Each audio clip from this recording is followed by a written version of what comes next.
My vision for this franchise is that we are putting some order into it from a good base. So in a couple of years' time, we'll have 3 service groups delivered by 3 different train types, and our passengers will know what to expect in each of those services.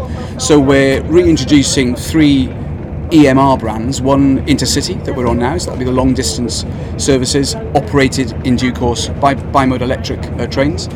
We will be introducing new services in this franchise under the banner EMR Electrics. That'll be the new line to Corby, which will open new markets and new journey opportunities, particularly around the Kettering area. And then EMR Regional will be the lifeblood, if you like, of the regions, each delivered with either brand new or refurbished units. So 3 service groups, 3 train types, all in the EMR mother brand. Passengers will see an improvement in all the rolling stock. Our regional passengers, who we must never forget and feed into our mainline services, will see a significant uplift in Turbo Star Class 170 units in both 2 and 3 car formations. There'll be no longer any lines served by just 1 car trains. So as early as this December, when the 156s come across from a sister company, we'll have minimum 2 car operation on all of our lines. And they will see downstream an increase in quality on board, Wi-Fi across the piece, which our passengers say are important to us.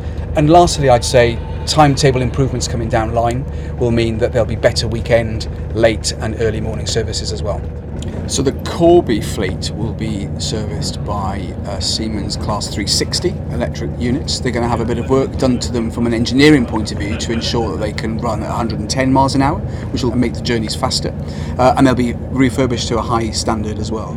So we've ordered 33 5-car Hitachi bimode units that the first unit will need to be delivered and in test by December 2021. The first unit will need to be in traffic by April 2022 and the full fleet deployed by December 2022. The 360s will start getting introduced during 2020.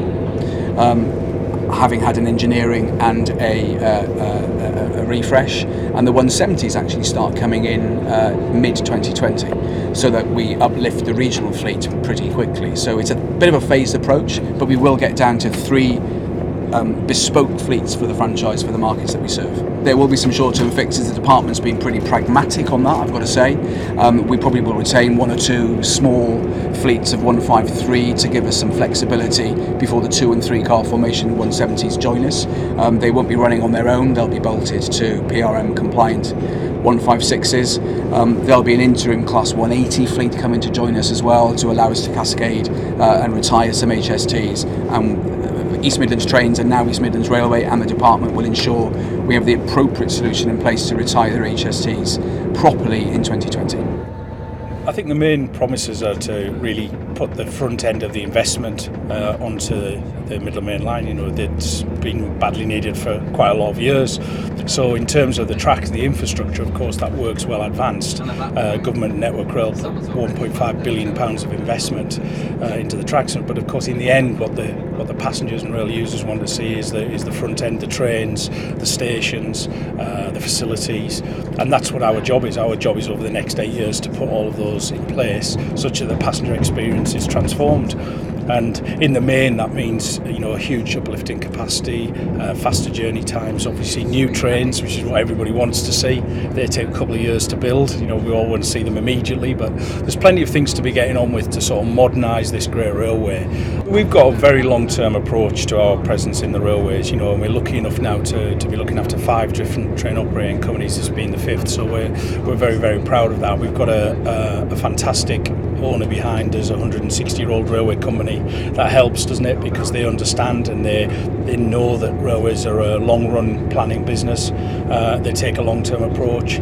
Of course, they expect us to deliver a good service for passengers and deliver a small financial return over time. So no, I mean, we've committed to all of our franchises. We're very happy with them, and we look forward to doing a good job here as well. We bid in a way that allowed us to win the franchise, but in a way, as you say, that can be sustainable, so that we can get on and make the investments and put the product in front of the passengers. So I'm really happy to take it on and to add it to the portfolio, and I know that our parent company NS is likewise.